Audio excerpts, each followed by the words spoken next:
Shri H സലാം. Sir, Vembanad കായൽ നമ്മുടെ ആവാസ വ്യവസ്ഥയിൽ വളരെ പ്രധാനപ്പെട്ട ഒരു കായലാണ്.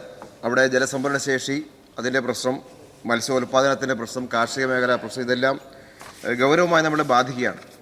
സർ, നമ്മുടെ കുട്ടനാടൻ കരിമീൻ വളരെ പ്രധാനപ്പെട്ടുള്ളതാണ്. നമുക്ക് നമ്മുടെ കരിമീൻ ഉൽപ്പാദനത്തിൽ ഇപ്പോൾ ഹാച്ചറി 1000 തെങ്ങ് അഴീക്കോട് മാത്രമാണ് ഹാച്ചറി ഇതിൻ്റെ ഭാഗമായി നന്നായി മുന്നോട്ട് വന്നിട്ടുള്ളത്. സർ, കൃഷിക്കാരുടെ സഹായത്തോടു കൂടി കൂടുതൽ കരിമീൻ കുഞ്ഞുങ്ങളെ ഉൽപ്പാദിപ്പിക്കാൻ കഴിയുന്ന തരത്തിലേക്കുള്ള സംവിധാനം ഗവൺമെൻറ് ഒരുക്കുമോ എന്നുള്ളതാണ് ചോദ്യം. ഈ ഗവൺമെൻറ് വന്നതിന് ശേഷം ശക്തമായ ഇടപെടലാണ് ഇക്കാര്യം നടത്തിയിട്ടുള്ളത്.